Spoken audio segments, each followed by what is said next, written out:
Hey guys, tonight the Kansas story, the real one. The 18 months behind the little house on the prairie, the story Netflix is retelling now. The record keeps a harder telling than the cozy one. In law, the family was squatters. A fever came within a breath of taking all of them, and the land under the cabin belonged to the Osage, who were being made to leave it even as the walls went up. Before we set out the usual small things, subscribe only if you genuinely enjoy what I do here, and tell me in the comments where you're listening from tonight and what time it is for you. If you'd like a little of this world at home, the Prairie Homestead Library lives at prairiesecrets.com. Scan the QR code on your screen, or, on your phone, the links wait in the description and pinned comments. Thank you for keeping me company. No hurry at all. Awake or drifting, there is a place for you beside the fire. And thank you truly for choosing to spend your quiet evening here with me. Now settle in and let the lamp burn low. If you drift off somewhere out on that prairie tonight, good. I'll keep watch till the story is safely put away. One road tonight and it runs like this. A wagon stops in the tall grass. A house goes up. A sickness comes to the creek bottoms. And underneath it all, the ground itself is the question. It begins with a man sitting still on a wagon seat, which was not a thing Charles Ingalls did often or easily. The wagon had been rolling for weeks. Behind him, under the canvas, rode most of what he owned and everything he loved. Caroline, his wife, who could keep a family fed and decent out of a tailgate and a fire. Mary, who was 4 that year, fair-haired and careful. And Laura, 2 years old, brown-haired, and not careful at all, which is the reason we know any of this story. They'd come out of the deep woods of Wisconsin, from a farm near a town called Pepin, where the trees stood so close a man could clear land all winter and look up in spring to find more trees. Charles had sold that farm. There were goodbyes back there of the kind everyone understood might be permanent, and then the woods closed behind the wagon, and the country ahead began, mile by mile, to open. The pull came from the south and west, the way it did for thousands of families in those years. The word running through the settlements in 1869 was that a great stretch of southern Kansas, deep-soiled, well-watered, and nearly empty of fences, would soon be open to settlers. Soon. That was the whole promise. Not open. Opening. And on the strength of that one soft word, wagons were already rolling toward it from every direction, families betting a year of their lives that the law would catch up to them before anything else did. Here is the part the cozy version says quietly, when it says it at all. That grass was not empty, and it was not unclaimed. It was the land of the Osage, and it had been theirs since long before the United States was a name on anything. Their trails crossed it. Their towns stood on it, and their hunting grounds ran through it. The wagon was not rolling into a wilderness. It was rolling into somebody's country. But for the family on the wagon seat, the question was not yet whose the land was. The question was supper, and grass for the horses, and how many more days of jolting a 2-year-old could be asked to sleep through. Travel narrows a family down to the next meal and the next camp. The bigger questions ride along quietly, back with the seed sacks, waiting. The road took them down across Missouri and over into Kansas, and near the end of 1869 it brought them to a town called Independence on the Verdigris River. Independence was so new that year it was less a town than an intention. A handful of raw buildings with the lumber still bright from the saw, set down in the middle of grass that ran to the sky. Men there talked the way men talk in a place like that, about claims and corners and the good land going fast. Charles did not settle at the edge of town. The claim he chose lay a good 13 miles farther on, out to the southwest, past the last smoke and the last ploughed ground, where the high prairie rolled on so far and so evenly that a wagon on it must have looked like a fly on a table. And there, on a rise of ground above a creek bottom, the wagon stopped. No record preserves what he weighed in that moment, and I won't invent it for him. What the record shows is simpler and better. Out of all the ground he had rolled past since Wisconsin, He looked at that particular piece of the earth, and he stayed. High ground for a house so the wet could drain away. Timber below in the bottoms for walls and fuel and fence rails. Water close. Grass in every direction for stock and hay. More grass than a man could use up in 10 lifetimes. Whatever else that place said to him, it said it convincingly. You know how that works, I think. Most of us have stood in an empty room, or on a bare piece of ground, and felt it turn into ours a moment before we had any right to call it that. That is what happened on that rise. The travelling was over. Camp became a household in the space of one evening. The horses came off the wagon tongue and went out on picket ropes. A fire took hold against the early dark. Carolyn cooked supper out of the tailgate kitchen she had run for all those rolling weeks, and the girls were fed and washed and put down under the canvas in beds that did not sway for the first night in a long while. And when the fire was down to coals, the two grown people sat beside it in the kind of quiet you can only get where there is nothing man-made for miles, to hum or creak or knock. Somewhere below in the dark the creek talked to itself. The grass moved when the wind asked it to. That was all there was, and it was enough to keep two tired people sitting up a little longer than they needed to. They were staying. Nothing was signed and nothing was filed, because there was nothing yet to sign or file. The land was not open. It was only expected to open, the way rain is expected. The family had arrived ahead of the law, along with all those other wagons on all those other rises, and had picked out a piece of another nation's ground on the strength of a rumour and a feeling, said flatly in a courthouse voice, that makes them sound reckless, or worse. Said by a fire, with two little girls asleep behind you and every dollar you have sunk into a wagon and a team, it sounds like something else. It sounds like most of the history of that decade, one family at a time. The night came all the way down, and the coals breathed.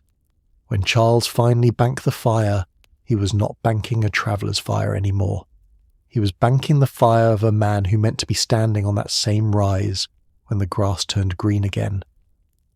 The house came up out of the creek bottom, one tree at a time.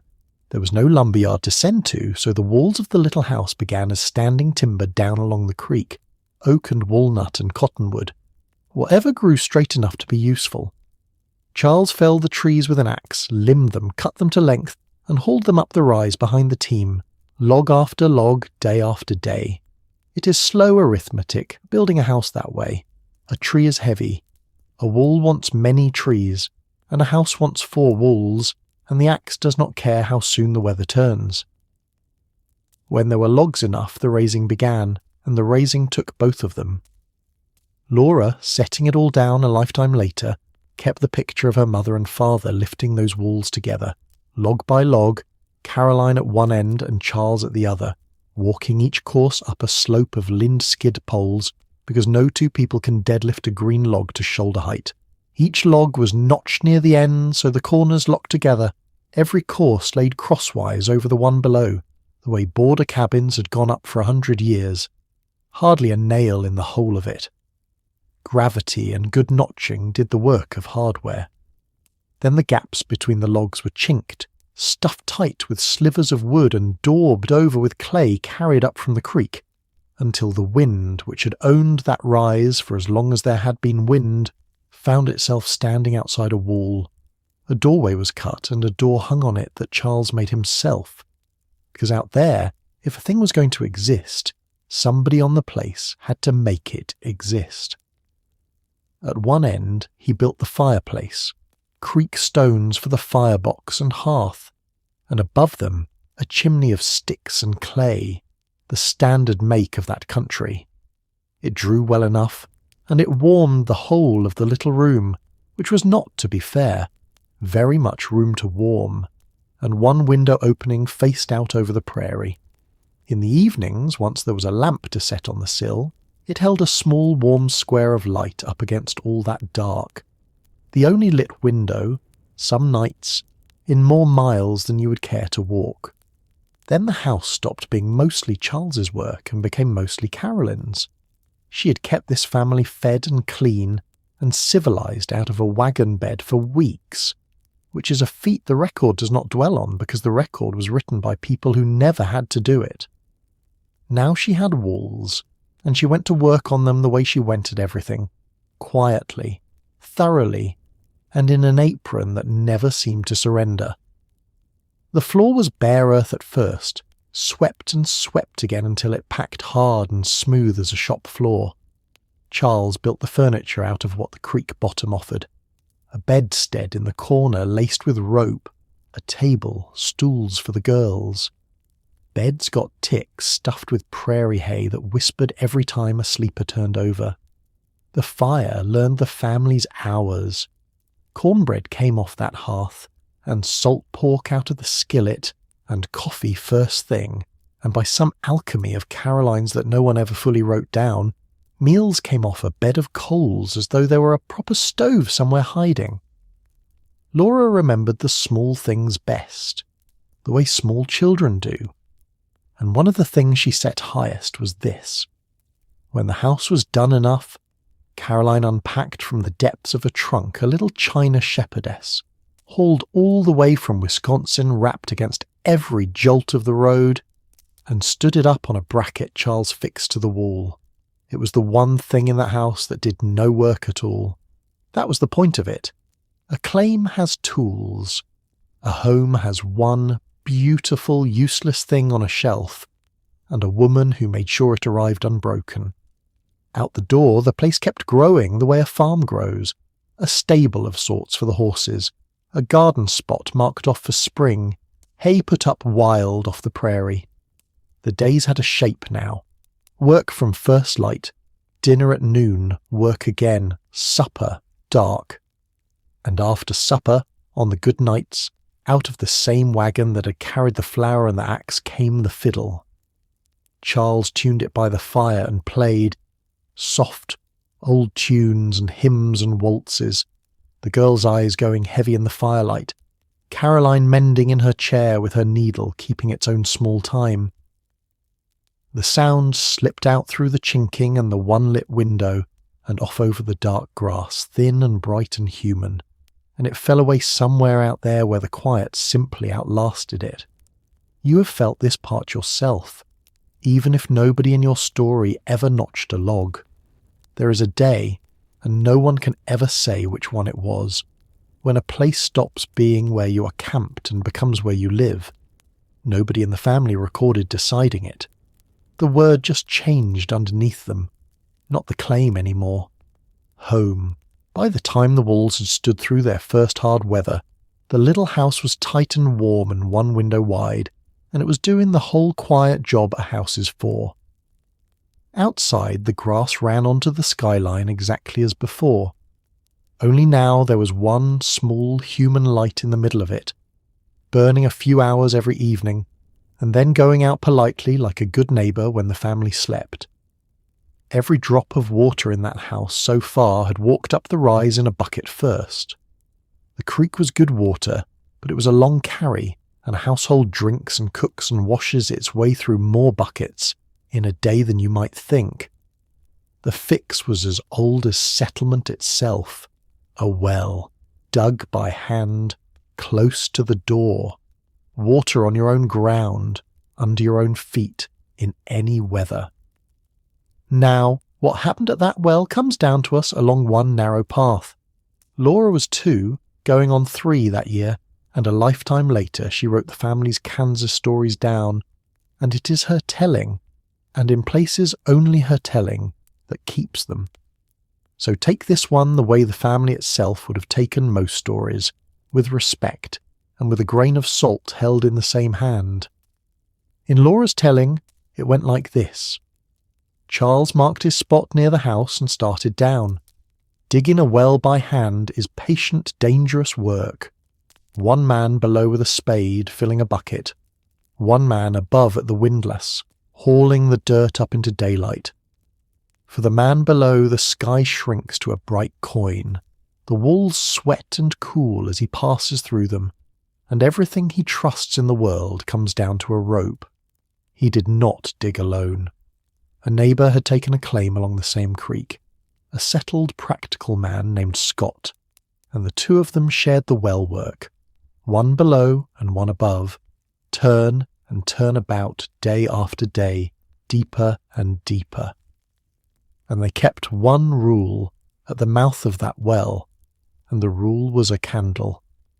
Every morning before any man went down, they lowered a lighted candle to the bottom on a string. If it came up still burning, the air below would keep a man alive. If it went out, nobody went down that day, no matter how fine the morning looked. Settlers had a name for the bad air that could seep and settle overnight in a dug well. They called it the damps. You could not see it, and you could not smell it, and it did its work without any noise at all. Then came a morning, the book remembers, when Mr. Scott reached the well first, early, with a full day of digging in front of him and the candle rule behind him. He skipped it. He swung onto the rope and went down into air no candle had tested. When Charles came out to the well and called down, no answer came back up.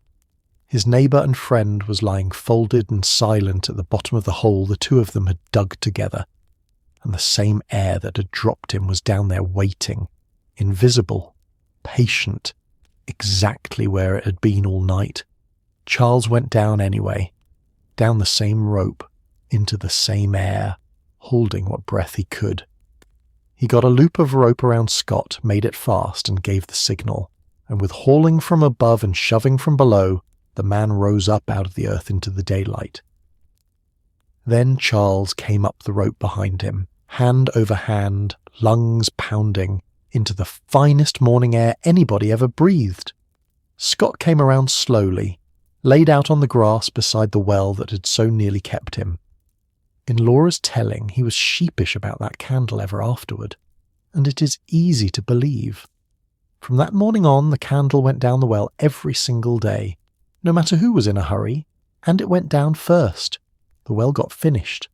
The water came in cold and clean and sweet, and no bucket ever had to walk up from the creek again. But something else had arrived with that water, and it stayed.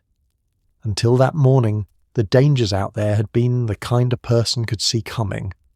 Weather standing up on the horizon, distance stretching out on the map.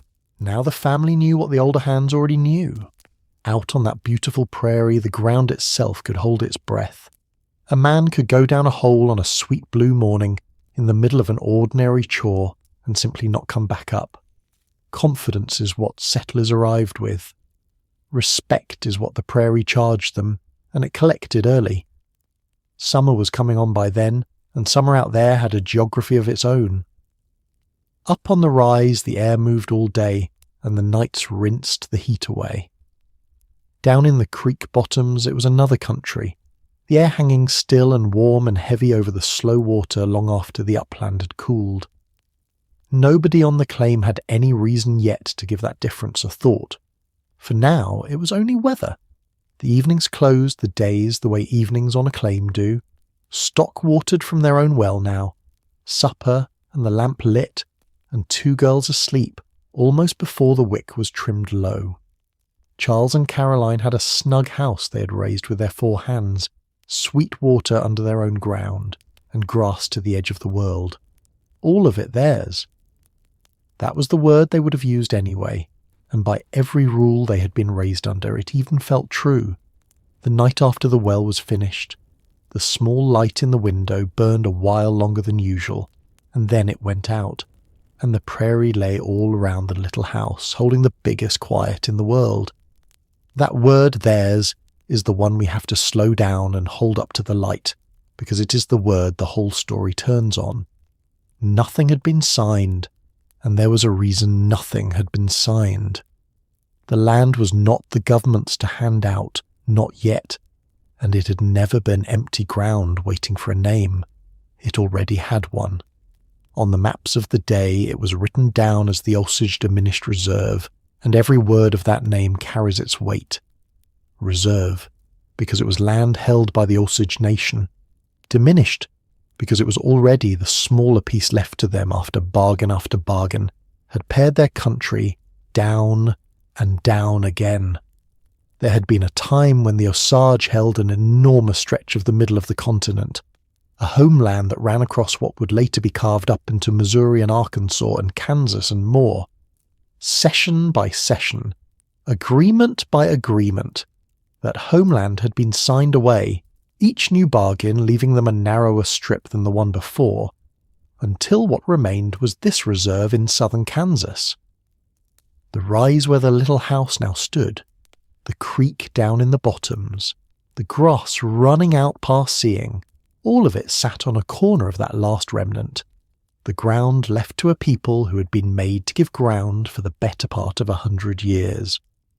Now here is where a document walks into the story, and it is worth letting it speak plainly. In the summer of 1870, a census taker rode out across that same grass with a bound ledger and a list of questions, counting heads for the government, house by scattered house.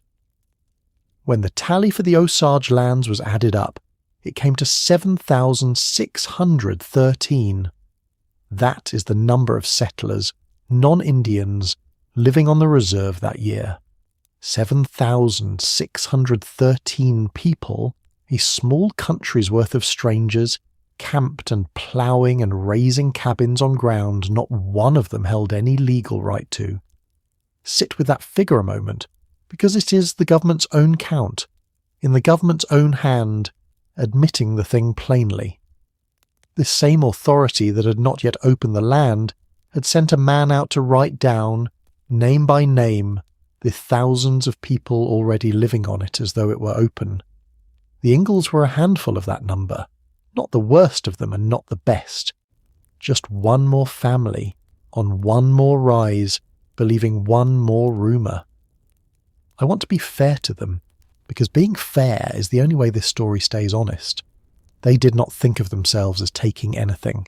The word running through the settlements had promised the land would open, and thousands of decent, tired, hopeful families had bet their lives on that promise before the law had ever made it true. They had come ahead of the survey and ahead of the deed, gambling that the government would clear the Osage title and let them keep what they had already built. And until that day came, if it ever came, not one of them could be certain the ground would truly be theirs. A family could pour a full year of labour into a claim, break the sod and raise the walls and put in a crop, and still, in law, be told to get off it and go. Some of the settlers, wanting to feel almost lawful about it, even paid the Osage for the ground they were sitting on, a strange kind of rent handed to the rightful owners for the use of their own country. It eased a conscience, perhaps. It put a few coins in the right hands. It didn't change whose land it was. And it was somebody's land in the fullest, most human sense, not a blank on a surveyor's chart, but a place lived in. The Osage were families, mothers and children and old people, a whole nation's worth of ordinary life, and their year had a shape as settled as any farmer's. They kept their villages and their gardens through the warm months, and rode west onto the open plains for the great hunts, and turned home again as the season closed. The same round their grandparents had walked before them. Their towns stood where towns had long stood. Their dead were buried in that ground. The creek the family now called theirs had watered other people first, for longer than anyone in that cabin could have counted. What an Osage mother felt, watching yet another wagon stop and yet another chimney start to smoke on ground her grandparents had crossed, is not set down on any page I can put in front of you, and I will not invent a feeling for her to make the moment easier. That silence is its own kind of fact, and it is worth naming out loud. The settlers left letters and memoirs and a little girl who would grow up to write everything down. The people whose land it was left far less behind than anyone thought worth keeping, and the imbalance in what came down to us is part of the truth too. So there were two truths on that rise now, pulling gently against each other, and you can feel both at once if you let yourself. A real family and a real house they had raised with their own four hands, loving a place with their whole hearts, and that same place, already spoken for, already loved, by people who were being pressed harder every season to let it go. The family would go on calling it theirs, and by every rule they had been raised under it very nearly felt true. But a truer word than theirs was waiting underneath the floorboards the whole time, and the story would get around to it. For all of that, and for all the emptiness the grass seemed to promise, the family was not as alone out there as the country made them look. A prairie like that gathered its scattered people into a loose web of help because it had no other choice. 10 or 13 miles could lie between one chimney and the next, and there was no town close enough to run to for the ordinary emergencies of a life. So the neighbours became the town. They were the doctor and the midwife, the spare team when yours went lame, the second pair of hands at a cabin raising, the news out of the wider world, and the only faces besides your own that a person might see for weeks together. You went when you were needed, and you were owed the same in your own bad hour, and that unwritten account kept in nobody's book and honoured by nearly everyone was the closest thing to insurance a settler could carry. Help moved along that web in 100 small ways that never made it into any history. When a family raised a barn or a bigger cabin, the men came from miles around to lift the heavy logs together and went home in the dark, and yours would turn out and do the same for them. You borrowed an ox when yours went lame and lent your plough when a neighbour's broke, and it was all paid back not in money, which almost nobody had, but in kind, in labour, in simply showing up. A man would ride half a day to fetch another man to a job too big for one, and think nothing of it, because he knew that ride would be made for him when his own turn came. When a baby came, more often than not, it was a neighbour woman, and not a doctor who was there to catch it, because she was the one close enough to reach the door in time. None of it went into any record. All of it was the difference between making it and not. The Scotts were part of that web up the creek, the same household whose man Charles had pulled up alive from the bottom of the well. A friendship sealed at the floor of a shaft does not come loose easily, and Mrs. Scott was the sort of steady neighbour woman a family blesses on its worst days, the kind you would want coming through your door when trouble arrived and no doctor was near. There was a bachelor neighbour as well, a wiry, cheerful Tennessee man the family would always remember by the name Edwards, who could work all day and still have breath left to whistle, and who turned up at the cabin door whenever an extra back was wanted, asking nothing for it but a plate of supper and a little talk by the fire. To 2 small girls, a long way from anywhere, a visitor like that was very nearly a holiday. It is worth stopping on what that web meant to a woman like Caroline, because the histories tend to skip past it. She was keeping a house and raising 2 little daughters with no mother, no sister, no old friend within a hard day's ride, and a 3rd child on the way. For a woman out there, another woman's voice across her own table was not a small comfort. It was water in a dry season. Word travelled by whoever happened to be passing through, a rider carrying your news onto the next claim, and a load of supplies meant a full day's round trip to Independence, and back over that 13 miles of grass. A friendly face at the door could carry a woman through a whole hard month, and she would carry the next one just the same. Company was rare, and it was precious, and it was earned by being the sort of neighbour you were hoping to find. And somewhere up the creek, a little farther out, lived a man the family had barely met and had no pressing reason to send for, because a person does not send for a doctor while everyone under the roof is well. But he was there that summer, a real doctor within reach of that cabin, going about his own work and his own life. Before the season turned, he would matter more to the people in that little house than any deed or census ever could. For now, he was only a neighbour up the creek who happened to carry a black bag, and the family filed him away as a comfort held in reserve, noting where the nearest help lived and then hoping never to need it. That was the shape of their world by high summer. A snug house, sweet water, good grass, a few neighbours within a hard day's reach, and a new life on the way. For Caroline was carrying again, well along now, the baby expected before the leaves turned. Isolation had softened into something a family could live inside. They were poor and they were far from everything, but they were held loosely by other people in the same boat, and out on that prairie that counted for a great deal. The web was thin. It was about to take the whole weight of the family at once, and it would hold. The sickness came on as that summer reached its full heat, and it rose, when it came, out of the very ground the family had already been taught to respect, back when the well was dug, They had learned that the low creek bottoms were another country from the breezy rise, the air down there hanging close and warm and heavy over the slow water long after the uplands had gone cool. Nobody had thought much of it then. It was only weather.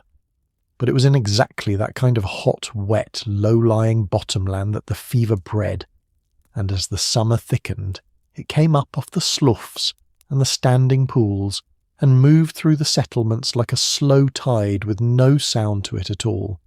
It was not only the Ingalls. Up and down the creeks that season, whole households were going down together, which meant the web of help itself was pulled thin, everyone sick at once, fewer and fewer well hands anywhere to carry water to the next cabin.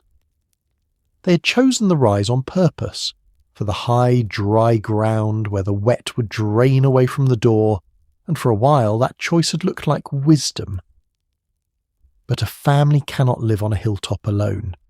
They worked the timber down in the bottoms and drew their water from the creek, and crossed that low ground a dozen times a day, about the ordinary business of staying alive. The sickness did not need them to live down there among the sloughs. It only needed them to come within its reach, and no one on a working claim could stay out of its reach for long. They called it the fever and ague, and the name was almost gentle for what it did.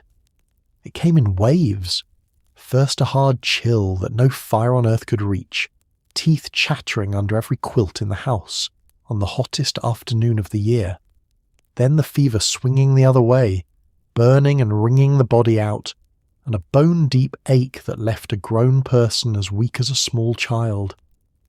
Then a wrung-out calm, just long enough to let a family hope it had passed, before the whole cycle wound up and struck again, the next day or the third day, as patient and regular as a clock. What the settlers blamed was the night air off the bottoms, and the watermelons ripening in the garden, which more than one family swore had brought the sickness down on them. What we would call it now, with everything the years since have taught us, is malaria, risen from that same standing water they had all learned to distrust. They did not know that. They only knew their people were falling, and it did not pass in a night or in a week. The fever and ire was a patient sickness. It would seem to loosen its hold, would give a person a day on their feet, weak and grateful, and then lay them down again just as they had begun to hope. So the weeks stacked up, one shaking cycle after another, the whole household worn thinner and thinner. Whatever small strength anybody gathered spent at once on whoever was worse that hour. And in that house they fell nearly all at once. That was the cruelty of it. Not one of them staying strong to nurse the others in turn, but the whole family going down together inside a few short days, until there was hardly a well hand left to lift a dipper. Charles, who had not been stopped by anything since Wisconsin, was flattened. The two girls burned and shivered under the quilts, and the grown people were too weak to tend them as quickly as they needed. And Caroline, heavily pregnant, her time not far off, was fighting the same chills as the rest of them, trying to tend a house full of sick people, while the sickness pulled at her too. It is worth saying plainly what that meant, without dressing it up and without making a horror of it. A woman that far along, shaking with that fever in the deep heat of that summer, was in real danger, and so, quietly, was the child she carried. Everyone under that roof who was old enough to understand it knew as much, and there was very little any of them could do but hold on and get through the next hour, and then the one after that. The small chores that had held their days together simply stopped. The fire burned low and no one had the strength to feed it. The stock stood waiting at the empty trough. The garden went to weeds. The sweet well water they had been so proud of sat uncarried in the pail. On a working claim everything depends on the working, and now the working had gone still, all of it at once, and there was no neighbour near enough and well enough to come and take it up for them. And there was one thing that might have loosened the fever's grip, and they did not have it. The medicine that answered the fever and ague, the one the doctors trusted above all the folk cures and the guesswork, was quinine. A bitter powder measured out of a small bottle a few grains at a time, but quinine had to be bought, and it had to be carried out from some town that stocked it, and a family that far from anywhere could run short of it, or never have laid in enough, and no amount of wishing put another grain of it on the shelf. The one thing that could help was the one thing the little house did not hold. There is an old, cold fear that lives underneath a night like that, and if you have ever sat up with someone you love who is truly sick, you already know its shape. It is the fear of everyone going down at once, with no one left standing to go for help. That was the house on the rise now. The one small window that used to hold its warm square of light for a few hours after supper, and then go dark like a good neighbour, was burning later and later, all through the nights now, because somebody was always awake and sick behind it, and 13 miles of dark grass lay between that failing light and the nearest town. Into that house, in the worst of it, came the neighbour from up the creek, and the family would tell what he did for the rest of their lives. His name was Dr. Tann. He was a black man, born free in a country that still held millions who looked like him in bondage, and freedom of that kind, in those years, was a thing a man had to carry carefully. He had come west and built a life on that same hard prairie, and he had served on the Union side in the war that had only just finished tearing the country apart. That a trained doctor should be within reach of that lonely creek at all was a stroke of good fortune the family had done nothing to earn. That the doctor was a free black man, riding freely to the door of a white settler family in Kansas in 1870, only 5 years after the guns of that war went silent, was rarer still. The people of that neighbourhood knew what they had in him, and they went on remembering him for it long after the Ingalls themselves had packed up and gone, which tells you something about the man that no single story quite can. He practised what was called eclectic medicine, a school of the day that leaned on plant remedies and on the old sound idea of doing the patient no needless harm. That mattered more than it might sound to us now. This was an age when a great deal of respectable doctoring still meant bleeding a sick person, or dosing them with hard medicines that hurt worse than the illness they were meant to cure. A physician who reached first for what might actually help, and who knew the difference between healing a person and merely doing something to them, was worth riding a long way to find. By every account that has come down to us, Dr. Tann was good at his work and steady in it, the sort of doctor who came when a poor cabin needed him. How he came to hear of their trouble, the accounts do not perfectly agree on, and I will not tidy it into a neater scene than the truth will bear. What the people who have kept his story tell us is simpler and steadier than any single dramatic moment. When the Ingalls family lay too sick to save themselves, Dr. Tann came, and then he came back, tending a whole houseful of fever through the worst of it, day after day, over ground that was no easy ride. He is credited with pulling them through, and the strongest accounts of that season say the thing that finally turned the tide was the quinine he carried up the creek in his bag, the very medicine the little house had not had. That is the small brown bottle to hold on to, because you will meet it again before the night is over.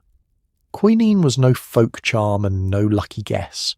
It was drawn from the bark of a tree that grew half a world away, and it was one of the few medicines in that whole century that genuinely bit into the fever and ague. Real relief in an age when so much of what a sick person swallowed was only hope dressed up as treatment. Now there was a bottle of it on the shelf, within a sick hand's reach, and one careful dose at a time the bitter powder went to work where nothing else had, loosening the fever's hold, letting the chills come further and further apart, giving worn-out bodies the one opening they needed to start climbing back toward themselves. It was not one man's miracle, and no honest telling makes it one. Charles and the girls and Caroline had to live through it hour by hour, and Caroline, above all, sick and heavy with child, carried that household through the long stretch when there was nothing to be done but wait and tend and keep the doses steady and hope the medicine held. It is the plainest kind of courage there is, and it almost never gets written down, that of a woman keeping a sick house going while she's ill herself. But the medicine mattered, and the man who brought it mattered more, and it is worth sitting still with the shape of that before we move on. A family that had settled in law as squatters on the Osage nation's land, far from every comfort, was pulled back from the edge of dying by a free black doctor who rode out to a stranger's sick house and did not stop to count the cost. What passed through his mind on those long rides is his own, and none of it was written down, and I would rather leave that silence honest than fill it with words I made up. What we can say is what he did, and what he did was enough. So the fever broke. Not all at once and not cleanly, but it broke. One by one the family came back up out of the deep water of it, thin and slow and alive, and the terrible sameness of those failing days began, at last, to loosen its hold. Charles fed the fire again. Water came up cold from the well again.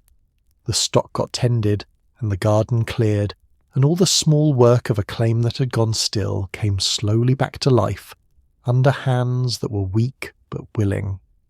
They were thinner and slower and more careful than the family that had gone into that summer, but they were all of them still there, every one, which was not a thing every household along those creeks could say when the fever finally lifted, and the small brown bottle stayed on the shelf where any of them could reach it, a little less full than it had been, keeping its watch over the household along with everything else in that house that had learned to. On the first night in a long while when nobody under that roof was burning with fever, when the whole tired family slept at the same hour and in the same house, the window held its low light a while and then let it go, and the dark grass kept its watch around them until morning. That small brown bottle of quinine and the lit window against the dark. These are the hours Evenings on the Prairie was made for. You can find it at prairiesecrets.com. Scan the QR code on your screen or on your phone. The links wait in the description and pinned comments. Thank you for keeping me company. No hurry at all. Awake or drifting, there is a place for you beside the fire. The house came back to life slowly, and it came back changed. Nobody rings a bell when a sickness like that is done with a family. The fever had let go, but it had not handed back everything it took. Strength returned in inches, and it returned unevenly so that on any given morning one of them would be nearly steady, while another still had to sit down halfway through a small task and wait for the room to hold still. A morning's work now cost an afternoon of rest, and the ordinary chores a well household swallows without noticing.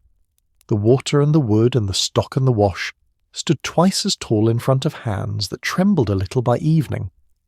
Things that had taken an hour took the better part of a day now, and got done anyway, slowly, because out there they did not do themselves. They were mending, all of them, but mending is its own slow season, and it was not finished.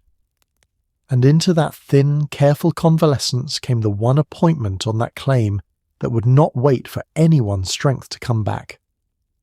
On the 3rd of August, 1870, in the little house on the rise near Independence, Caroline gave birth to her third daughter. There was no hospital within any distance worth naming, and no question of one. What there was instead was a cabin room, and warm water carried in from the fire and clean cloth, and the same steady neighbourly help that stood in for everything else out there. Women who had done this before in rooms just like it, and knew what a birth on the prairie asked of the people around it. The accounts of that summer make it likely that the doctor who'd brought the quinine was in the house again for the birth, though nobody thought to set the hour down on paper, so likely as far as I will carry it. They called the baby Carrie. She was small, as babies born at the end of a hard season tend to be, and she was healthy. And from her first hour, Mary and Laura had something in that house softer and newer than anything the whole year had given them, a small warm weight to lean over and lower their voices for. A claim shanty full of convalescence is a quiet place. A claim shanty with a new baby in it is a different kind of quiet altogether. The others gathered what strength they had around that cradle, and finding something to be glad about turned out to be its own kind of medicine, the kind that does not come up the creek in a doctor's bag. Stop a moment on what Caroline had just done, because the record states it flatly, and flat is not what it deserves. She had carried that child through the entire burning length of the fever season. She had been down with the chills herself, heavy with the baby all the while, and she had nursed a house full of sick people through the worst of it anyway, rising to them in the night when she could barely rise for herself. And then, weeks later, before her own strength was anywhere near back, she delivered a healthy daughter in a one-room cabin 13 miles from town. Nobody hung a medal on any of that. It was simply what the year asked of her, so she did it, and then she got up and kept house. So the family arithmetic changed for good. They'd come into Kansas 5, and now they were 6.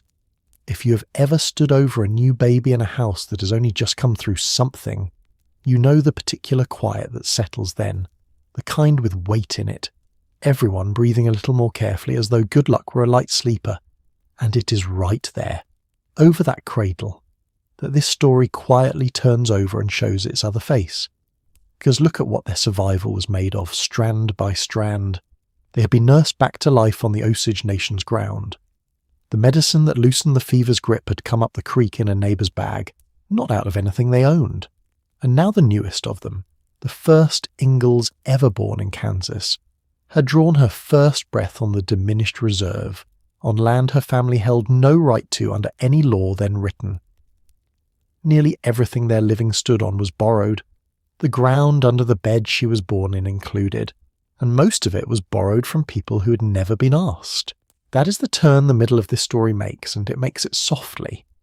The first half of this night asked whether the family would live. They lived. From here forward, the question underneath every room is the older one, the one planted the day the wagon stopped. Not whether they would live, but what their living was standing on. For now, none of that reached the cradle. The baby slept, and the girls hovered over her, and the late summer evenings came in long and golden over the grass. The house on the rise held 6 people now, thin and tired and alive, and for a few weeks at the end of that summer, it was enough just to count them. There would be time enough later for the harder counting, the kind that adds up what a place is worth and what it is standing on. For a little while, the family did the easy sum, 5 made 6, and let it be the only arithmetic in the house that mattered.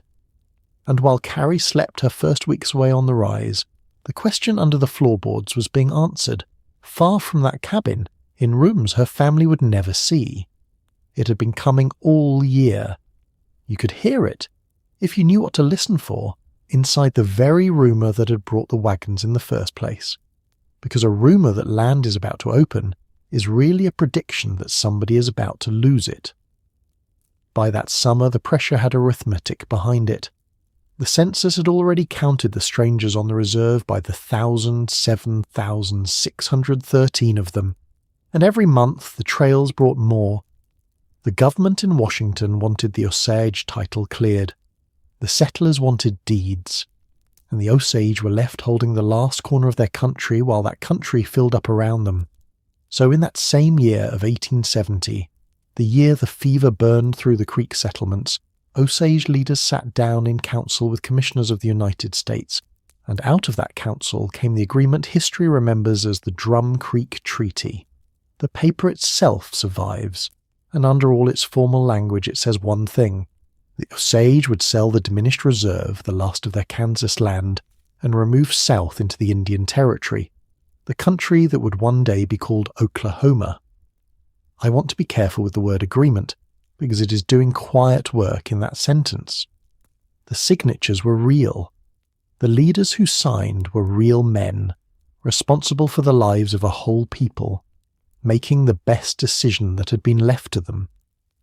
I would like to give you their names, and some histories carry them, but the pages I can vouch for tonight do not, and I will not risk saying a man's name wrong in a story like this one. So let their office stand where their names should be, and let the gap itself be counted as part of the record. What the record does make plain is the shape of the choice they were given. They could hold the paper title to a homeland that was being ploughed and cut and settled out from under them by thousands of people the law never removed, or they could sell it and go. That is why honest histories call it a forced sale. The choice had been hollowed out season by season, long before the pen ever touched the page. Hold on to the timing, because the timing is the reason this room sits where it does. While Carolyn was rising from childbed, the treaty was being made. While the family on the rise was counting six and calling it mercy, the people who owned the rise were agreeing under that pressure to give it up. The two halves of this night, the fever story and the land story, are not neighbours. They are the same season, seen from two different doors, and then, through the months that followed, came the removal itself. Not a line on a map, but a thing done by families. Villages that had stood on those creeks longer than any American state had existed were taken down.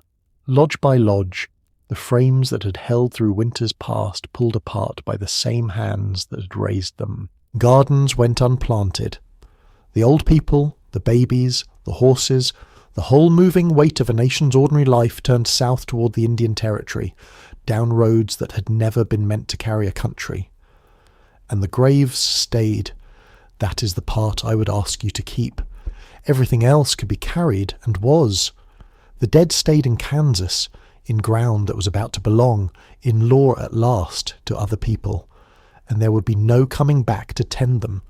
Say it the way the record says it, because the softer wordings all tell a small lie. The Osage did not drift away, and they did not move on. They were removed. They were made to sell the last of their land and go.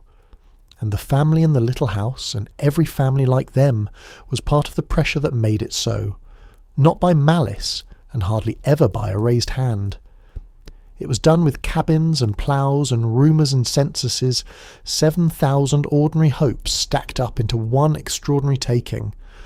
No single family on any single creek could have seen its own small weight inside that total, and that is exactly how a thing this large gets done at all, a little at a time, by people who each believed they were only looking for somewhere to live.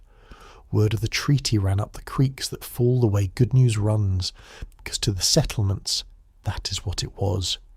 The land would open. The gamble every squatter had made, the same gamble a man from Wisconsin had made when he stopped his wagon on a rise, was finally coming true. And it was coming true because it had been made true, at Drum Creek, over the signatures of men whose people were already packing. The prairie looked no different for it.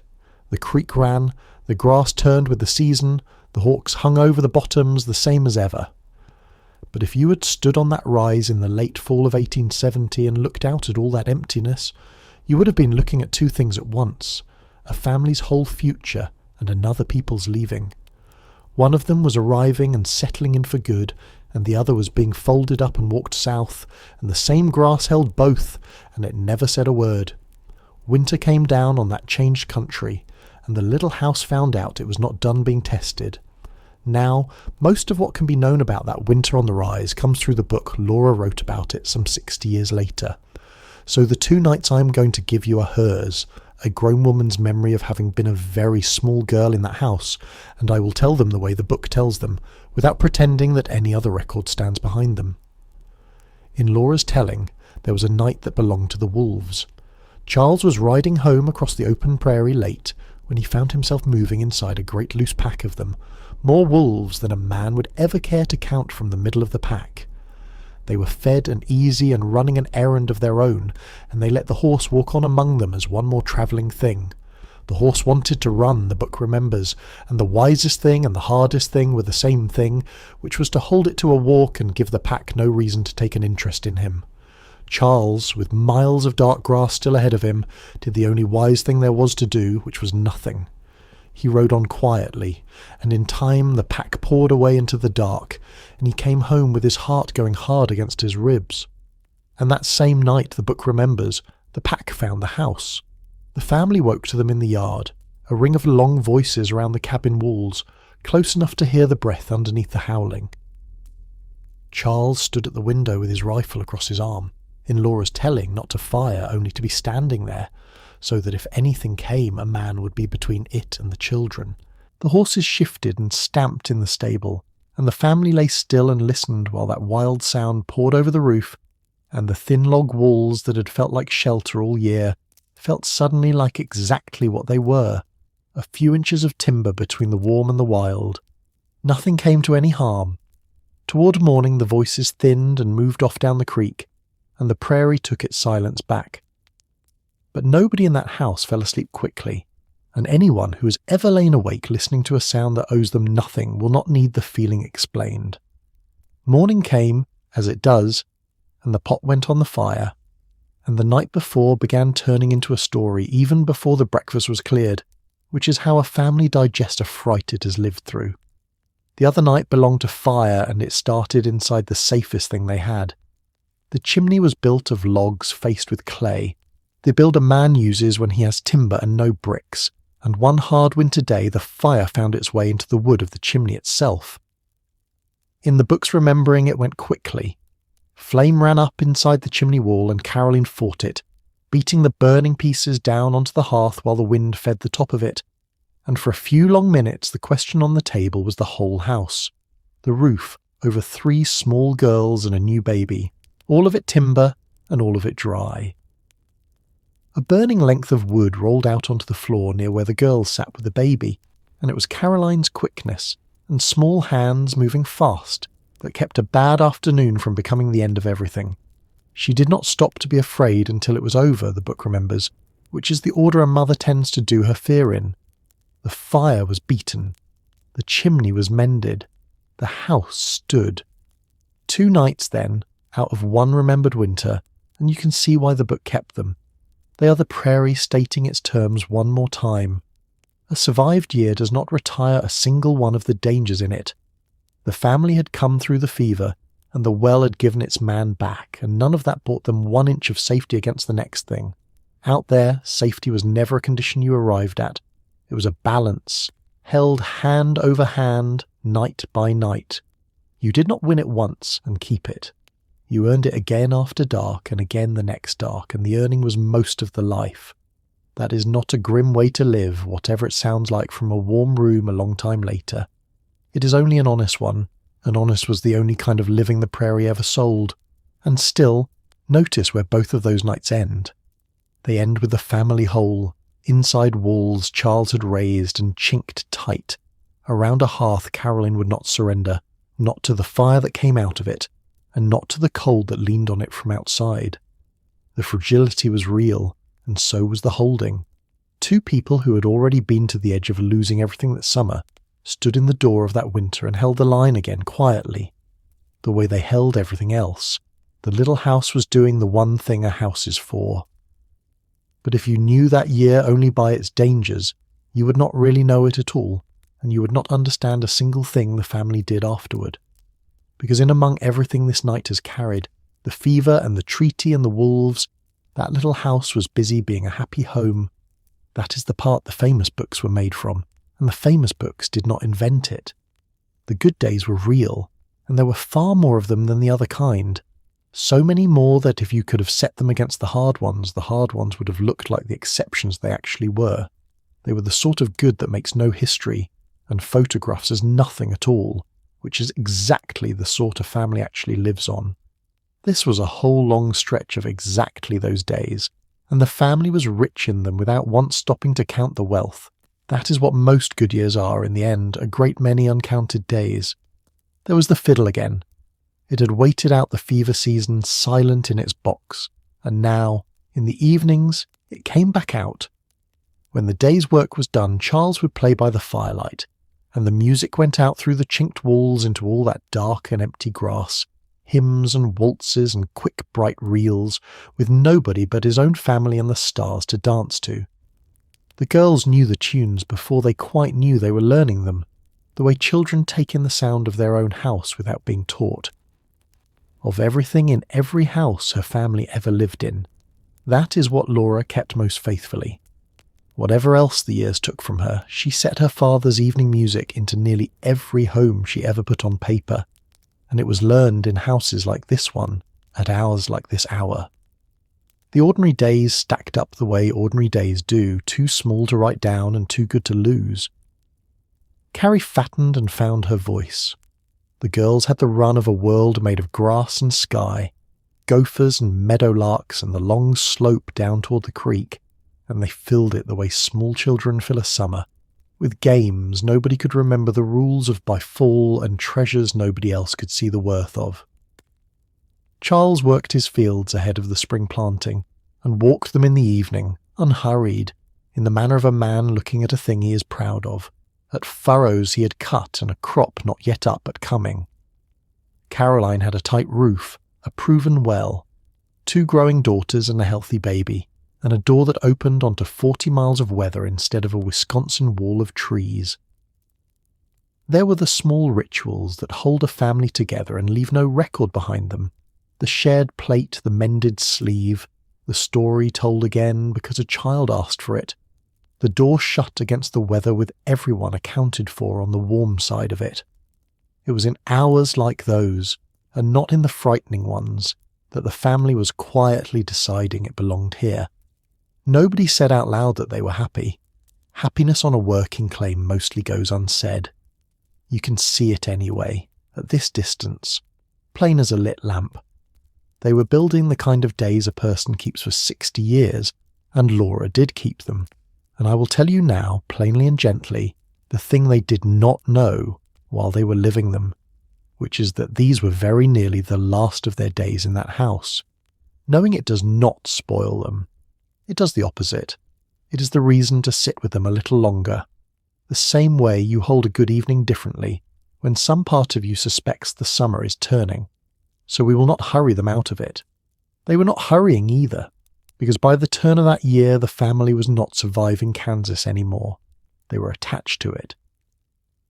The claim had stopped being a gamble and had become the place where Carrie was born, where the fever broke, where the music played at evening, where a year and a half of their labour lived in every log and every turned furrow. That is the quiet arithmetic of belonging. The way a place stops being merely where you happen to be and becomes made instead of the things that happen to you there. Leaving a gamble cost a man nothing. Leaving a home is another matter entirely, and a home is what the rise had become, whatever the law said, and whoever the land had belonged to first. A gamble you can walk away from clear-eyed. A home does not let go of a family so cleanly, and the rise had become a home in every way a law does not measure. So hold them there a moment, where they were happiest. The fire burned low, the kettle long since gone quiet. 3 girls slept in one small room, while the stock stood warm in the stable, and the spring work waited out in the dark. By every light they could see by, they were home. A family can be entirely right about loving a place and still be wrong about being allowed to keep it. And that was the lesson the turn of the year was getting ready to teach the household on the rise, gently at first, and then all at once. It did not arrive as one blow. It arrived as 3 separate ordinary things, each of them small enough to shrug off alone, arriving close enough together that by the time anyone stopped to add them up, the sum had already been decided, without anyone quite choosing it. The first was a rumour, and by now the family knew exactly what a rumour out of that country was worth, because a rumour was the very thing that had brought them there to begin with. This one ran the other direction. Word came up the creek the way word always came, carried by whoever happened to be riding toward town and willing to talk on the way, and it said that the treaty signed at Drum Creek the year before had not settled things nearly as cleanly as the settlements wanted to believe. Congress held the paper. Congress had not yet acted on it, and until it did, no family camped on that reserve. Not the Ingalls, and not one of the several thousand beside them, could file a claim, prove one up, or hold a deed any court in the country would honour. Worse than the waiting, the same rumour carried a harder edge underneath it. If Washington grew impatient with its own delay, it might simply send men out to clear the reserve of everyone still sitting on ground they had never been legally granted. The good faith families right along with anyone else. Nobody could say when that might happen, or whether it was even true, and that not knowing was its own kind of exhausting. A family that had already staked 18 months of its life on one uncertain rumour knew, better than most people ever have to learn, how quickly a second one could take the ground out from under them. And this second rumour did not point toward keeping the place. It pointed toward losing it, on somebody else's schedule, without $1 of compensation owed for a single log Charles had notched, or a single furrow he had cut. Word like that rarely arrived all at once. It came the way most things came to that claim, a piece at a time, first as a rumour traded back and forth across a counter, and only slowly as anything closer to certainty. Charles heard the first of it on an ordinary supply trip into town, standing at that same counter, behind two other men going over it as though it was simply weather coming, and he carried it home the 13 miles the same way he carried flour or nails, tucked in with everything else and set down on the table once he was inside his own door. Caroline would have heard it that same evening, in his own words rather than a stranger's, which is very nearly the only mercy a hard piece of news like that ever gets. You know how it feels, probably, to have a worry arrive that you cannot do one single thing about, only wait and watch and hope it passes you by. That was the shape of this one, sitting in the house alongside everything else that needed tending. The second piece came from farther away, and it came near as the family's own later telling of it can be trusted on paper. Back in Wisconsin, the man who had bought the farm near Pepin, the sale that had put this whole wagon on this whole road in the first place, had stopped keeping current on what he owed for it. A mortgage falling into default is a quiet kind of trouble at the start. A payment simply does not arrive on the day it was due, and then it does not arrive the next time either, until the silence itself becomes the loudest part of the news. Charles had counted on that money the way a man counts on ground he has already sold and been paid for, steady and settled behind him, while he built something new in front of him. Now it was neither steady nor settled, and the only honest way to learn how bad the trouble truly was, or to do a single thing about it, was to go back and stand in front of the man himself. A debt does not announce itself with any drama at all. It simply sits there, unpaid, pulling quietly at a man from 2 states away, until he cannot honestly pretend not to feel the pull any longer. There was more tangled up in it too than a simple missed payment. A defaulted sale in those years could go more than one way, and none of the ways were quick or comfortable to settle from a distance. If the buyer's failure ran on long enough, the land could revert to Charles outright, which meant a farm waiting for him back in Wisconsin that he would then have to decide what to do with all over again. Or it could drag through months of correspondence and courthouse paperwork that no man could manage from a claim 13 miles past the last ploughed ground in Kansas. Either way, the honest answer came out the same. Somebody had to make that trip and settle it face to face, and there was only one somebody the family had. And the third piece was the ground itself, right under their own 2 feet. The crop Charles had put in that spring, the fields he had walked in the evening the autumn before with a farmer's plain, unhurried pride, had not paid the household back the way a family needs a crop to pay back after a year like the one just behind them. It was not ruin, and nobody would tell this part of the story as a disaster. Nobody starved. It was simply thin, the corn shorter than it should have been and the yield lighter, a harvest that covered some part of what the year had cost the family and left the rest of it uncovered, on a claim that already carried no legal footing under it at all. Weather had a hand in it, the kind of dry stretch a farmer learns to expect on that ground sooner or later, and so, honestly, did a family that had spent half its working season too sick to tend a field properly. A good harvest that year might have bought them another season's patience with the rumour and the debt both. A thin one did not, and Charles, walking those same rows again in the fall with the crop already in and already short, would have known the arithmetic long before he said a word of it out loud to anyone. So hold those 3 things together the way the family itself had to hold them, because no single one of them would have moved that household an inch. A rumour is only a rumour, and plenty of families rode theirs out for years. A debt is only a debt, and plenty of men have managed one from a distance. A poor season happens to nearly every farmer sooner or later, and most of them stay put and try the next year instead. It was the 3 of them landing in the very same year, stacked on top of a fever that had already asked the family for everything a household has to give, that finally tipped the whole scale over. Whatever conversations Charles and Caroline actually had about it, by the fire, in the low, careful voices grown people use once the children are finally asleep, nobody wrote a word of it down for us to overhear, and the honest thing to do is say so plainly, rather than build the scene up out of nothing. What the record does let us see is the shape of the decision they reached, because we can see plainly what they did next, and a decision that large is not one two careful people arrive at over a single evening. It gets turned over and set down and picked back up again, night after night, weighed against a home neither of them wanted to leave, until the weighing itself finally settles the matter. It was not wanderlust. That is worth saying plainly here, because the word has attached itself to this family in some of the softer tellings, as though Charles simply could not sit still for long, as though the open road called to him the way it might call to a restless man in a story written to be pleasant. The record does not support that picture. Not for this claim, and not for this particular leaving. This was a rumour with real teeth in it, a debt back home that would not wait politely, and a harvest that could not carry 6 people through another year on ground the law had never actually given them the right to keep in the first place.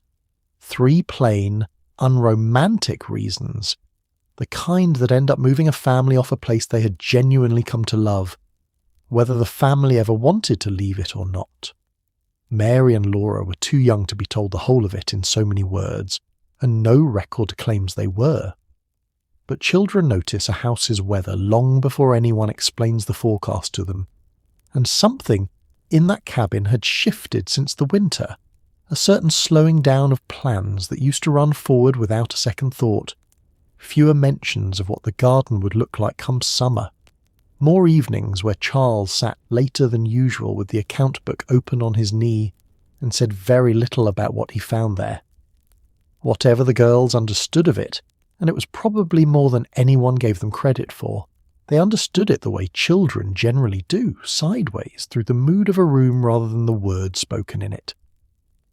The fields Charles had walked with such quiet pride the autumn before, the furrows already cut and turned, waiting only for spring and the next planting, would not get their seed from his hand after all. Whoever broke that ground open next, if anyone ever did, would be starting a story that was never this family's to finish, on ground that had never quite been theirs to finish it on either. A man like Charles did not measure a decision like this only in dollars and rumours. He had raised those walls with his own 2 hands, log by log, up a slope of skid poles, and a man does not walk away easily from a thing he built that well. But the same hands that had raised the house were practical hands, the kind that had already learned, out on that rise, exactly how much a person could hold on to before the holding on itself became the danger. In Laura's telling, he had gone down that well after a dying neighbour once on instinct, without stopping to weigh the cost first. This decision he weighed for weeks, which tells you, better than any diary ever could, how much heavier it sat with him than that morning at the well had. Caroline, for her part, had built something on that rise that no rumour or debt could put a number on, and leaving it cost her a different kind of arithmetic entirely. This was the house where she had nursed a whole family back from the edge of dying. This was the shelf that had held the little brown bottle, the hearth she had beaten a fire out of with her own hands, the room where her 3rd daughter had drawn her first breath. A woman does not walk away from a house like that the way she walks away from a claim that never quite worked out. She walks away from it the way you leave any place that finally became home only shortly before it stopped being yours to keep, carrying the rooms with her because there is no other way to carry them, since the walls themselves have to stay behind. By the time the ground had gone from bare and cold back to green that spring, the decision was no longer a question being turned over by the fire. It was simply the next thing the family had to do, the way building the house had once been the next thing, and packing for Wisconsin now stood where breaking ground for Kansas had stood 18 months before. Spring came to the rise in 1871 the way spring always came there, green working its way up out of the creek bottoms first and climbing the slope a little more every warm day, and this time it arrived to find the wagon being loaded instead of unloaded. It is worth stopping on that a moment, because it was very nearly the same wagon, and very nearly the same 2 people loading it. A little more than a year and a half before, Charles and Caroline had stopped this wagon on this exact rise, on the strength of a rumour that the ground ahead of them was about to open. Now they were loading it again, on the strength of a rumour running the other direction entirely, that the ground behind them, back in Wisconsin, needed a man's hand on it before it slipped away for good. A family that gambles once on a piece of land does not stop being the kind of family that gambles. It only learns, the hard way, which direction the odds happen to be running that particular season. You've probably packed for a leaving of your own at some point, even a small one, and you already know the particular ache in it, the sorting of what genuinely has to go from what only feels in the moment like it should. Packing a wagon a second time is a different kind of work than packing it the first. The first time, a family is choosing what it hopes it will need. The second time, it is choosing what it cannot bear to leave behind, which is a much harder sum to do. The bedstead Charles had built out of creek timber stayed, because a bedstead built into a corner does not travel any distance at all. The notched logs stayed, obviously, and the hearthstones that had cooked a full year's suppers and boiled a full year's fever water, and the earth floor she had swept so many hundreds of times that it had gone hard and smooth as a shop floor under everyone's feet. What went into the wagon this time was smaller and dearer for being smaller. Clothing folded close. Tools a man could carry and would need again wherever he landed next. The little China shepherdess, that one useless, beautiful thing Carolyn had once hauled the whole distance from Wisconsin, wrapped against every jolt of the road, went back into the wagon wrapped the very same careful way, because some things in a house are worth protecting twice over, coming and going both. Carrie made this leaving different from the first one, in a way that had nothing to do with debts or rumours. She was not yet a year old, too small to walk any distance and too small to understand that the world she had been born into, one small cabin and its one bright window, was the only world she had ever known and was about to disappear behind her for good. She rode the way babies rode out there, bundled close against her mother on the wagon seat, and if she cried at the jolting the way any baby cries on a long rough road, nobody thought it was because she understood what was ending. That particular grief, if it belonged to anyone in the wagon that morning, belonged to the two people old enough to carry it, and they carried it quietly, the way they carried most things. And on the shelf where it had rested since the worst of the fever, half emptied now and never quite filled back to the mark it had started at, sat the small brown bottle of quinine. It had done the one thing a bottle of medicine is truly for, which is to be there on the exact morning a family needs it most, and now it went into the wagon along with everything else in that house that had earned its place there. The house had very nearly killed this family, and a doctor's bag had very nearly saved it. And when the wagon finally rolled away from the rise, that small bottle rode out with the people it had helped keep alive. The house did not. Sit with that a moment, because it may be the plainest fact in this whole leaving. A house cannot be carried anywhere. A small brown bottle can. Between the two of them, only one of them ever left that rise a second time. There is one more thing worth saying plainly here, and it belongs in this particular room rather than any other, because this is the room where the family finally drives away from the question. This whole night has been circling since the very first wagon wheel. They left Kansas without ever holding a legal deed to a single acre of the ground they had lived on, worked, very nearly died on, and raised a daughter on. Not because they had failed to try, and not for lack of wanting one. It was because the government that had sent a rumour out ahead of the law had never actually caught the law up to that rumour, not while this particular family was there to benefit from it. Settlers who were, in the plain language of the law, squatters when they arrived were, in that same plain language, still squatters when they left, whatever the ground had genuinely come to mean to them in between. That is not a comfortable sentence to sit with, and it was never meant to be one. It is simply the truest sentence available. Whatever money the family carried away from that claim came from what little the harvest had brought, and whatever a neighbour was willing to pay for a milk cow or a few tools too heavy to haul, not from the ground itself, because the ground itself had never been theirs to sell. A family that files a legal claim and proves it up can sell that claim to the next settler in line, and walk away with something to show for the labour sunk into it. A family that never held a legal claim in the first place has nothing to sell but its own improvements at whatever price a buyer feels like offering for a house he knows the seller cannot legally guarantee. That too is part of what squatting on somebody else's land actually cost a family in the end, quietly, in dollars nobody ever wrote down. Out on the road that carried them away from the rise, headed generally east and north, back roughly the direction they'd come from, the family on that wagon was not the only household on the move that spring. The month since the treaty had signed away, the Diminished Reserve had already carried Osage families south along roads and trails of their own, toward the Indian Territory, in numbers this story has given you once already, and will not repeat tonight.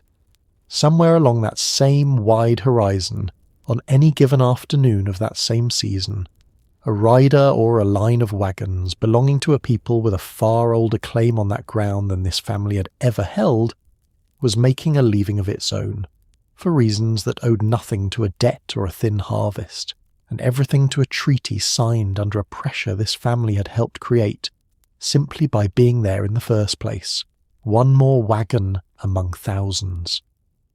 Nobody wrote down whether the two departures ever crossed paths on the very same day, and this telling will not pretend they did.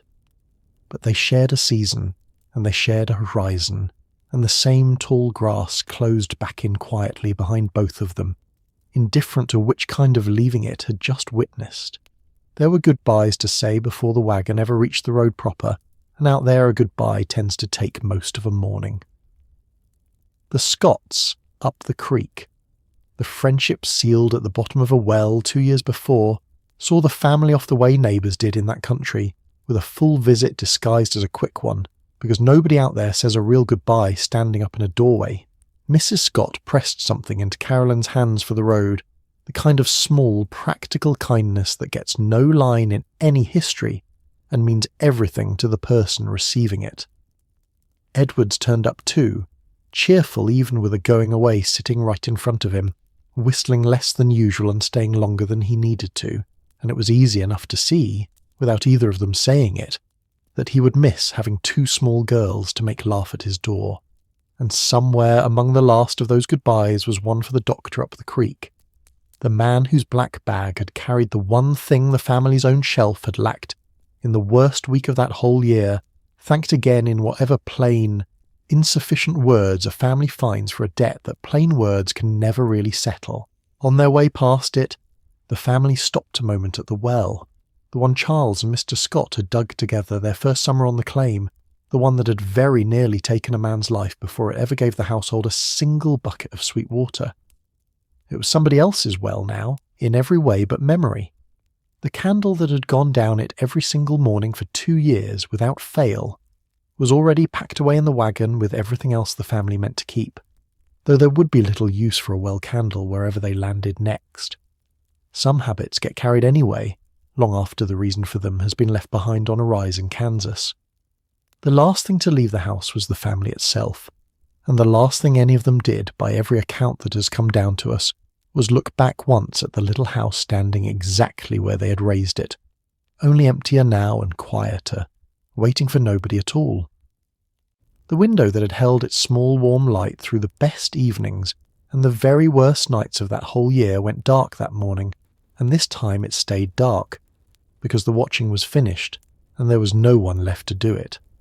The house did not fall down behind them, and it did not burn, and it was not torn apart for its timber, not that any record preserves. It simply stood there on the rise, whole and empty, waiting on a title that would eventually belong to somebody, though not to the family that had built it with their own 4 hands and loved it as completely as they had ever loved any roof over their heads. The wagon rolled off the rise the same unhurried way it had rolled onto it a 1.5 years before, and the grass closed in quietly behind the wheels, the way grass on that prairie always did, as though it had never once been asked to hold up a house at all. What happened to that piece of ground after the family drove away from it is a shorter story than what happened while they were living on it, and it deserves to be told plainly, once, and then set down. The Osage did not stay on the Diminished Reserve either, and by now you already know why. Through that same year and on into the next, the removal the treaty at Drum Creek had set in motion kept working itself out, village by village and family by family, until the last of a people who had held that country since long before any wagon ever crossed it was settled, not by choice, but by the sale forced upon their leaders into the Indian Territory to the south. Their graves stayed behind in Kansas, and ground that would soon carry other names on other deeds. That much is the whole of it, said as straight as the record allows, and the night can let it rest now. The reserve that had never truly belonged to the family on the rise was never, in the end, kept by the people whose it actually was either. Both departures were paid for by the very same signature at Drum Creek, and neither family, the Ingalls on their spring road, or the many Osage families walking south that same season, got any real say in the terms of their own leaving. What that removal actually asked of a people deserves a moment of honest attention before this story lets it go for good. It asked entire communities, not single families with a single wagon, to dismantle a settled life and rebuild it hundreds of miles south, on ground they had not chosen and did not yet know, arriving as strangers in a territory already crowded with other displaced nations carrying that very same kind of grief. It asked elders who had spent a lifetime learning one stretch of country to learn an entirely new one, at an age when learning new country is hardest of all, and it asked all of it to happen on the government's schedule rather than their own, the same government that had, in those very same years, been sending census takers out to count the thousands of settlers illegally camped on land it was simultaneously telling the Osage they could no longer keep. The unfairness sits right there in the timing, plain enough that it needs no further arguing tonight. The Indian Territory they were moving toward was not empty ground, waiting for them either, not entirely. And building a new home there took years, the same patient. Back-breaking way building this one had, except this time without the choosing that even a squatter family had gotten to make. Herds had to be moved the whole distance on the hoof.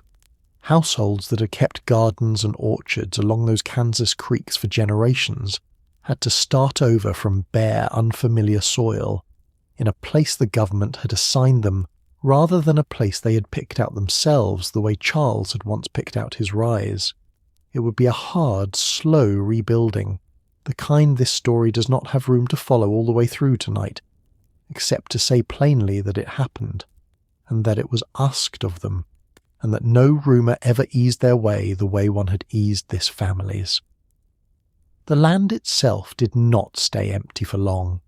In the years that followed, once Congress finally acted on the treaty it had sat on for so long, the old Diminished reserve was opened at last to legal settlement, and other families with the patience or the luck to wait out the years this family could not afford to wait, filed the claims and proved them up and got the deeds that had never come in time for the household on the rise.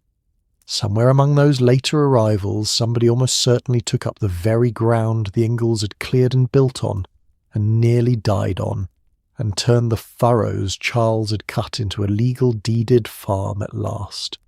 That family's name is not one this telling has any way of knowing, and it does not especially matter. What matters is only this. The ground did, eventually, become somebody's legal home.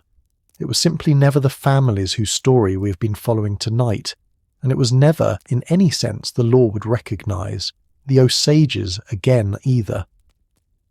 As for the Ingalls themselves, the wagon turned east that spring back toward Wisconsin and the debt that needed answering there in person, and toward a good deal more living than this particular story has any business trying to carry tonight. A family's life does not simply stop because one chapter of it closes. Theirs went on, through more moves and more claims and more hard winters than one night could ever hold comfortably, on toward places and years that belong to other stories, told on other evenings, if you ever want them told. Tonight belongs to the Kansas year alone, and for this family, the Kansas year ended right there, on that spring road, with an empty house behind them and no deed riding in the wagon. It might have ended there for good, one more forgotten claim among the thousands that came and went across that reserve in those years, if not for the smallest of the 3 girls who had grown up inside those log walls. Laura was only a small child through the whole of that Kansas year, too young by any ordinary measure to have carried much of it away with her at all, and yet somehow the year did not let her go either. Decades on, deep into a life that had carried her a very long way from that rise, she finally sat down and set the whole of it to paper in a book written for children, meant to be read aloud at bedtime in houses very like the ones her own family had once raised out of nothing. And what she gave the world in that book was true, as far as a child's memory carried it. The wagon was true. The well was true. The fever was true, carried faithfully if not fully, and the fiddle truest of all, because Laura kept her father's evening music alive in nearly every home she ever put down on paper, for the whole of her writing life, the way a person keeps hold of the one thing that never once let them down. It is worth being precise about what kind of truth that book actually is, because the different kinds of truth sitting inside this story have never been quite the same size. There is what the contemporary record shows, thin and scattered, a census line here, a treaty signature there, a doctor's reputation preserved mostly in other people's later praise of him. There is what Laura herself remembered, filtered first through a small child's eyes, and then through 60 years of a long, hard, eventful life before she ever set pen to paper. There is what her own family, and later her daughter, shaped and trimmed the manuscript into, choosing what a children's publisher in the 1930s could print and what a young reader could carry. And there is what simply never survived at all, the Osage family's own account of that same season, which this telling has had to gesture toward through absence far more often than through any surviving page, because so very little of it was ever written down by the people who lived it, and less still of what was written down has come forward to us across all these years. Those different kinds of truth do not weigh the same, and a story that only tells you the one, Laura's own memory, and calls that the whole truth, is not lying to you exactly. It is only telling you the truth it happened to have on hand. But a book written for children, drawn out of a very small child's memory, softened across 60 years and shaped for young readers who needed comfort more than they needed complication, could only ever carry part of the truth forward with it, and it is worth saying plainly which part got left behind along the way. The land question, the one this whole night has followed from that very first wagon wheel all the way to this sentence, barely survived the trip from that rise into the pages of the book at all, and it did not survive into most of what came after the book either. The further tellings, the adaptations, the versions so many of us grew up with, right on through whatever the newest telling happens to be showing this very year. Laura was not hiding anything on purpose. A small girl does not carry a treaty around in her memory, the way she carries a lamp in a window, or her mother's hands at a kneading board. She carried what a 3-year-old carries, faithfully for the rest of her life, and it is not entirely her fault that so many retellings since have been content to leave the story exactly that small, when the record itself has always had room to hold more. 100 years of readers have found real comfort in that cabin, real comfort that was earned honestly by real people who really live through what the book describes, and nothing in tonight's telling asks anyone to hand that comfort back. The correction this telling has tried to make all night long is not aimed at the comfort.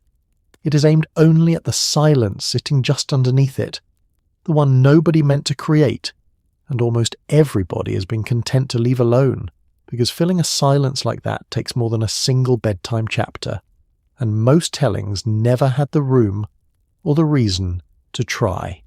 That is the piece this telling has tried, gently, to hand back to you tonight. Not a different story than the one you already loved, but the fuller one sitting underneath it the whole time.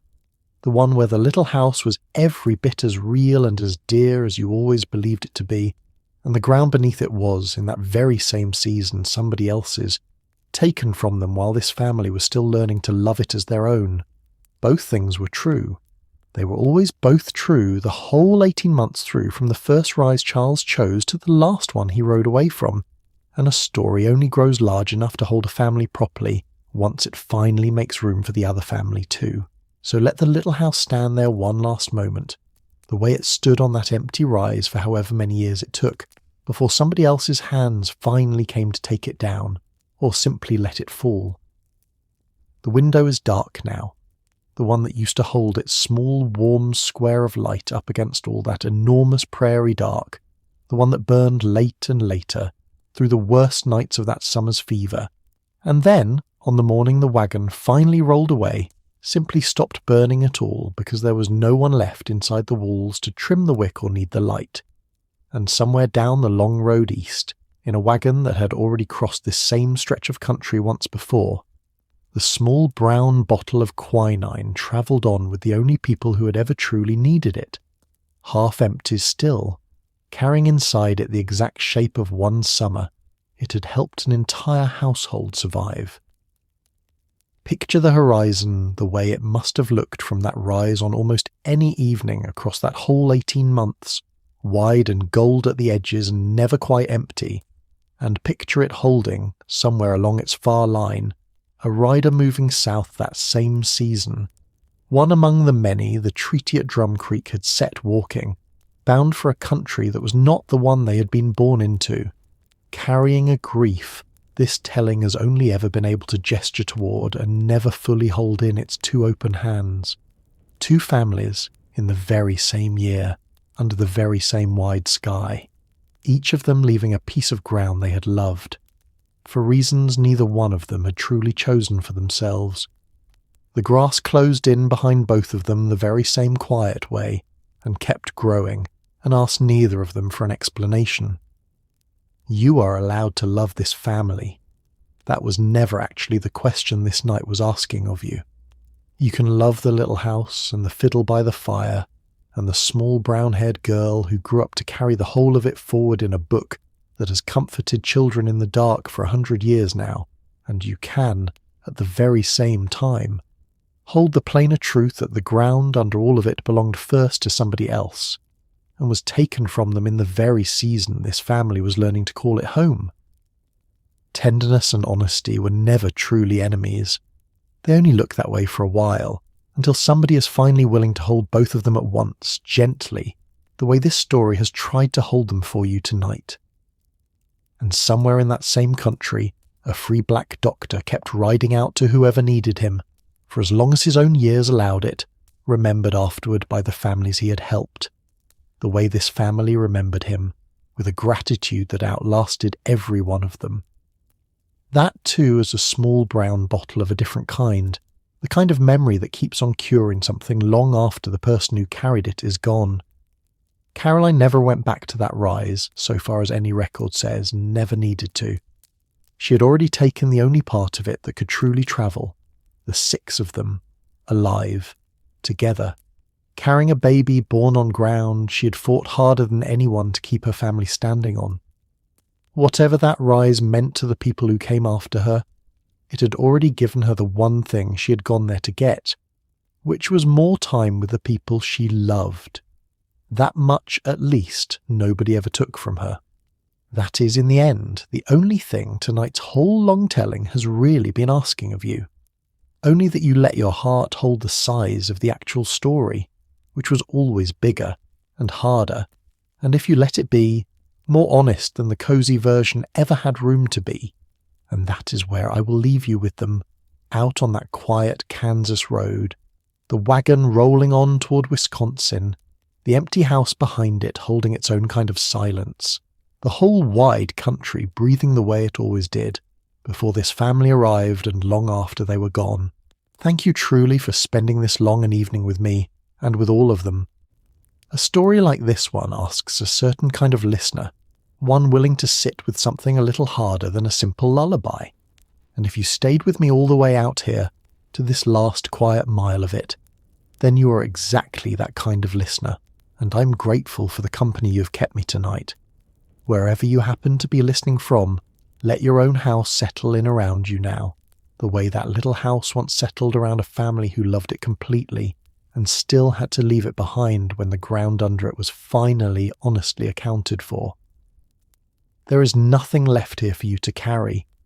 Whatever the day asked of you before you found your way to this story tonight, Set it down now, the same way that family finally had to set down a house they loved and could not keep. The wagon is home. The story is told. The rest of this night belongs entirely to you and to whatever quiet is waiting on the other side of your own front door. Sleep now, if you're not already there ahead of me. Good night.